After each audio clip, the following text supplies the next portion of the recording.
एक देश एक चुनाव, क्या होगा जब देश में लागू हो जाएगा वन नेशन वन इलेक्शन का रूल और इसका क्या प्रभाव पड़ेगा देश की क्षेत्रीय और राजनीतिक पार्टियों पर। इस पर हमारे विस्तार से चर्चा करेंगे, अपने अपने ओपिनियन रखेंगे और आपको समझाने की कोशिश करेंगे कि इससे क्या फ़ायदा होगा, क्या नुकसान होगा और क्यों आखिर केंद्र की सरकार इसको लाने के लिए इतनी बेचैनी दिखा रही है। एक कमेटी बनाई गई है जिसमें 8 लोगों को शामिल करते हुए कमेटी का निर्माण किया गया है, जिसकी अध्यक्षता खुद पूर्व राष्ट्रपति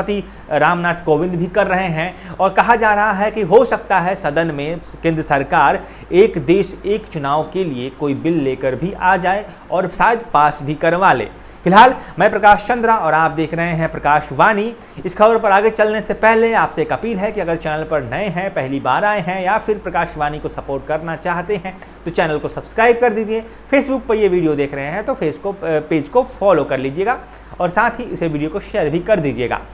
तो शुरू करते हैं आगे। क्या है मामला? दरअसल एक देश एक कानून की बात चल रही है, जिसमें सबसे पहले जो अभी पिछले दिनों यूनिफॉर्म सिविल कोड की बात चल रही थी, अब नया मामला सामने आ गया है जिसमें कहा जा रहा है कि एक देश एक चुनाव होना चाहिए। केंद्र की सरकार 18 से 22 सितंबर के बीच एक विशेष सत्र बुला रही है जिसमें इस विषय पर चर्चा की जाएगी और इस बात पर बहुमुखी चर्चा होगी। चारों तरफ से सबके राय विचार लिए जाएंगे और इस पर चर्चा के बाद कोई निर्णय निकाला जाएगा जिसमें ये प्रस्ताव है कि क्यों न देश में एक साथ इस सारे चुनाव को एक साथ करा दिया जाए। एक देश एक चुनाव, वन नेशन वन इलेक्शन का कॉन्सेप्ट लाने की कोशिश है। हालांकि 18 से 22 तारीख तक सदन का विशेष सत्र बुलाया गया है, तो इसके पहले ही एक 8 सदस्यीय टीम की कमेटी गठित कर दी गई है जिसकी अध्यक्षता पूर्व राष्ट्रपति रामनाथ कोविंद जी कर रहे हैं। इसके अलावा उनमें अमित शाह, कांग्रेस के नेता अधीर रंजन चौधरी और इसके अलावा पूर्व राज्यसभा के सदस्य रह चुके गुलाम नबी आज़ाद को भी शामिल किया गया है। इसके अलावा 5 अन्य बड़े उच्च स्तरीय पदाधिकारी भी हैं जो उसमें शामिल हैं। तो ये तमाम तरह की चीज़ें हैं जो अब हो रही हैं। तो लोग ये सवाल पूछ रहे हैं कि अगर विशेष सत्र बुलाकर इस पर डिस्कस करना बाकी है तो फिर उससे पहले ही कमेटी क्यों बना दी गई है। तो जाहिर सी बात है, कमेटी बनाई गई है, वो एक रिपोर्ट तैयार करेगी, रिपोर्ट को सदन में रखा जाएगा जिस पर चर्चा होगी। ये तमाम तरह की चीज़ें थी। अब सबसे पहले ये समझिए कि आखिर ऐसा क्यों हो रहा है, केंद्र सरकार क्या दलील दे रही है, क्यों केंद्र सरकार ये वन नेशन वन इलेक्शन का प्रोजेक्ट जो रूल है ये देश में लाना चाह रही है। तो सबसे बड़ी बात जो सरकार की तरफ से दलील दी जा रही है उसमें कहा जा रहा है कि साल भर चुनाव होते ही रहते हैं, कभी मुखिया से लेकर वार्ड कमिश्नर से लेकर नगर पालिका नगर परिषद से लेकर आपका विधानसभा, जिला परिषद, विधान परिषद और उसके बाद राज्यसभा लोकसभा के चुनाव। मतलब साल भर कोई भी साल ऐसा नहीं बीतता है जहां कोई ना कोई चुनाव ना आता हो और ये चुनाव चलते ही रहते हैं, जिसकी वजह से लाखों करोड़ों हजारों करोड़ रुपए का नुकसान होता है। इसके अलावा काम भी बाधित होता है, एक अलग से रिसोर्स लगता है, एक अलग से बल लगाया जाता है। जैसे कहीं भी अगर मान लीजिए मुखिया का चुनाव होता है तो पुलिस बल बहाल किया जाते हैं, तो जो पुलिस बल अपराधियों को पकड़ती है वो हर साल एक निश्चित समय के लिए एक बड़ी मात्रा में एक दूसरे काम के लिए लगाई जाती है और ये साल भर चलता रहता है और काम वही होता है। तो सरकार का ये कहना है कि जो हम अपने रिसोर्सेज को, जो अपने संसाधनों को, पैसों को बेतरतीब तरीके से खर्च करते हैं चुनाव पर और हर साल अलग अलग समय पर खर्च करते हैं, उसको क्यों न एक बार एक फिक्स कर दिया जाए, जिसके बाद एक बार में ही लोकसभा, विधानसभा, राज्यसभा, विधान परिषद, उसके बाद हो गया मुखिया, वार्ड संघ, नगर पालिका, नगर, सबके चुनाव एक साथ करा लिए जाएं और उसके बाद 5 साल तक कोई चुनाव नहीं होंगे, सिर्फ काम और काम पर ध्यान दिया जाएगा। इससे हजारों करोड़ रुपए की बचत होगी, संसाधनों का बचत होगा, साथ ही लोगों पर जो एक्स्ट्रा बर्डन आता है, जैसे शिक्षकों पर, अब चुनाव होंगे, कोई भी चुनाव हो, शिक्षकों को बीएलओ जैसे काम, बीएलओ और निर्वाचन के क्षेत्र में बूथ पर बैठना जैसे काम दिए ही जाते हैं, तो ये तमाम तरह की चीज़ वो भी डिस्टर्ब होते हैं। जाहिर सी बात है, इसी वजह से भी शिक्षकों की छुट्टियां रद्द कर दी गई क्योंकि शिक्षकों के 200 या 220 दिनों के जो कार्य दिवस है वो पूरे नहीं हो पा रहे थे। तो सरकार का ये कहना है, केंद्र की सरकार का, कि अगर ऐसा कुछ हम करते हैं तो इससे देश को एक बड़ा फायदा होगा और जो हमारी जो ऊर्जा है, जो हमारी श्रम शक्ति है, उसको हम सही दिशा में सही रूप से उसको प्रोजेक्ट कर पाएंगे। लेकिन वहीं दूसरी तरफ विपक्ष की अलग दलीलें हैं। विपक्ष का कहना है कि सरकार इससे एक बड़ा आघात करना चाहती है, क्षेत्रीय पार्टियों पर एक कुठाराघात होगा और कहीं ना कहीं जो चुनाव में पैसों का खेल होता है उस पर केंद्र सरकार हावी पड़ेगी, क्षेत्रीय पार्टियां उनके सामने हैसियत के मामले में कहीं नहीं ठहरेगी। बात ये भी सही है, ऐसा माना जा रहा है, क्योंकि देखिए अगर राजनीति की बात करें तो जो केंद्र सरकार है वो ये नियम इसलिए ही लाना चाह रही है शायद कि इससे केंद्र सरकार को बहुत बड़ा फायदा है। आप इस बात से समझिए कि मान लीजिए चुनाव होते हैं और एक साथ विधानसभा और लोकसभा के चुनाव एक साथ होते हैं, तो अभी जो हाल फिलहाल में इंडिया गठबंधन बना है जिसमें तमाम राज्य के बड़े मंत्री या सदस्य विधानसभा के या फिर मुख्यमंत्री शामिल हैं, जैसे ममता बनर्जी हो गए, तेजस्वी यादव हो गए, नीतीश कुमार हो गए, लालू प्रसाद यादव हैं, उधर स्टालिन जी हैं, स्टालिन के बाद इधर आपका महाराष्ट्र के पूर्व मुख्यमंत्री रहे हुए हैं, इसके अलावा जो और भी कांग्रेस शासित राज्य हैं उनके मुख्यमंत्री हैं, वो लोग शामिल हुए हैं। और वो लोग जो गठबंधन बनाया गया है उनकी तरफ से, जो एनडीए के खिलाफ चुनाव लड़ेगा वो किस तरह से काम करेगा, तो जाहिर सी बात है वो सब अपने अपने राज्य के मुख्यमंत्री हैं, तो उनका प्राइमरी एजेंडा जो होगा वो अपने मुख्यमंत्री की कुर्सी बचाने के लिए होगा। तो जब अगर लोकसभा और विधानसभा का चुनाव एक साथ होगा तो वो तेजस्वी यादव अपने मुख्यमंत्री सीट के लिए लड़ेंगे ना कि वो लोकसभा के सांसद को जिताने के लिए। नरेंद्र मोदी या फिर नरेंद्र मोदी के अपोजिशन में मान लीजिए राहुल गांधी खड़े होते हैं, तो तेजस्वी यादव की प्राथमिकता क्या होगी कि पहले अपनी मुख्यमंत्री की कुर्सी बचाई जाए, फिर राहुल गांधी को देखेंगे। ममता बनर्जी की प्राथमिकता क्या होगी कि पहले वो अपनी बंगाल के मुख्यमंत्री की सीट बचा लें, उसके बाद वो राहुल गांधी के लिए प्रचार करना हो, फंडिंग करना हो, उनको सहूलियत देना हो, उनके लिए काम करना हो, वो सब चीज़ें देखेंगे। तो जो विधान परिषद सभा की जो पार्टियां हैं, जो राज्य स्तरीय पार्टियां हैं, वो तो पहले अपना अपना देखेंगी। ये एक जाहिर सी बात है, ऑब्वियस बात है, इसको कोई कहे ना कहे कैमरे पर, लेकिन ये हकीकत है। ये तो छोटी सी बात है कि वार्ड या एक मुखिया के चुनाव तक में देखा जाता है कि अगर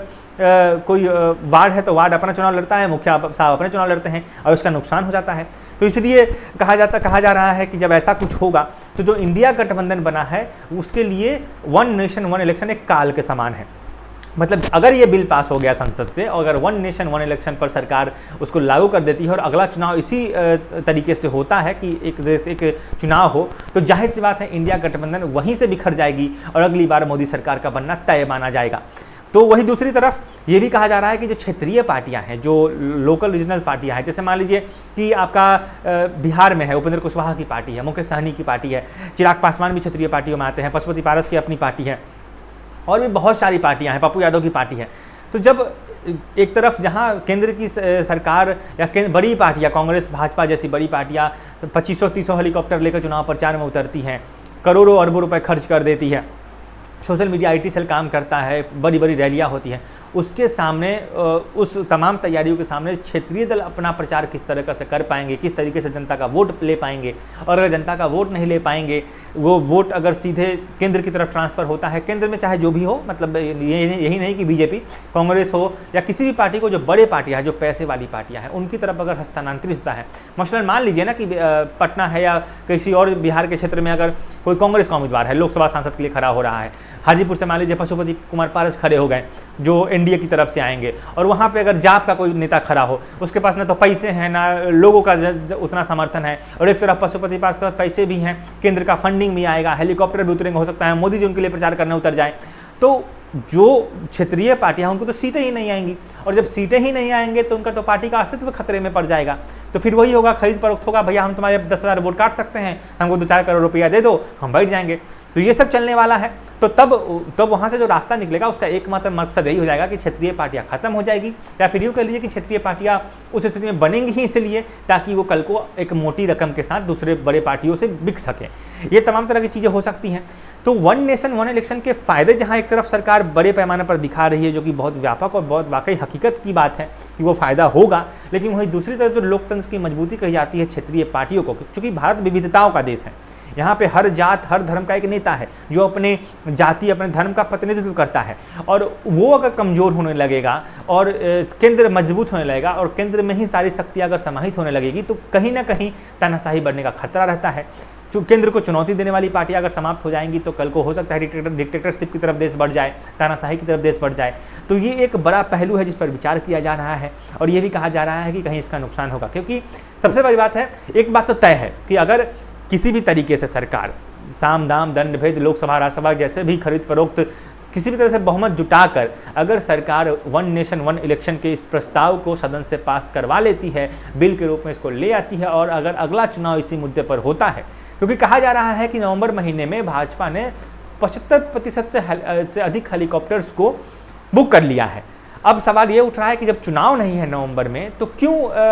इतना हेलीकॉप्टर बुक कर लिया गया है। तो ममता बनर्जी उसका नीतीश कुमार ने बैक टू बैक कहा है कि ये अंदेशा लग रहा है कि चुनाव समय से पहले हो जाए, यानी चुनाव हो सकता है दिसंबर के महीने में हो जाए, जनवरी के महीने में हो जाए। तो कहीं ना कहीं एक तरफ से ये माना जा रहा है कि चुनाव पहले कराने की तैयारी राज्य सरकार, केंद्र सरकार की तरफ से चल रही है, लेकिन वो किस रास्ते से जाएगी, वो किस तरीके से चुनाव कराएंगे, इस पर बात होना बाकी है। तो एक तो पहली बात कि हो सकता है चुनाव समय से पहले हो जाए, और दूसरी बात कि अगर उसमें भी वन नेशन वन इलेक्शन हो गया तो इंडिया गठबंधन का तो सुपरा साफ मतलब खत्म है, वो उस पर बात ही मत कीजिए, क्योंकि विधानसभा की पार्टियों में लग जाएंगी सारी पार्टियां जो भी इंडिया गठबंधन में शामिल हुई थी, वो अपने अपने मुख्यमंत्री की सीट बचाने के लिए चुनाव लड़ने लग जाएंगे। तो जो शीर्ष में जो नरेंद्र मोदी से जो टक्कर होगा वो खत्म मतलब खत्म, टाटा बाय बाय। तो वो वाला मामला होने वाला है। तो ये तमाम तरह की चीज़ें थी। इंडिया गठबंधन को इस बात की चिंता है, इंडिया गठबंधन को नहीं, जो एनडीए के विपक्षी जितने भी दल हैं उसको इसी बात की चिंता है कि कहीं ऐसा हुआ तो क्या होगा। वहीं एनडीए का तर्क मजबूत है, इस पर कमेटी बनी है, 18 से 22 सितंबर के बीच में इस पर सदन में बहस होना है, देखना दिलचस्प होगा कि क्या कुछ होता है। फिलहाल हमने जो अपनी तरफ से जो समझ था, हमने जितना पढ़ा है, जितना समझा है, उसके लिहाज से हमने पूरी तरीके से वन नेशन वन इलेक्शन के जो प्रस्ताव है, जो ये बात चल रही है, इस पर आपको समझाने की कोशिश की है। आपका इस पूरे मसले पर और कुछ कहना है, कुछ जोड़ना चाहते हैं, कुछ बताना चाहते हैं, तो हमें कमेंट में ज़रूर बताइएगा। फिलहाल चैनल पर नया है तो चैनल को सब्सक्राइब कीजिए, प्यार दीजिए। इस वीडियो को अगर फेसबुक पर देख रहे हैं तो उसको ज़्यादा से ज़्यादा शेयर कीजिए, यूट्यूब पे फेसबुक पेज को फॉलो कीजिएगा। जुड़े रहिए हमारे साथ। मैं प्रकाश चंद्र और आप देख रहे हैं प्रकाशवाणी।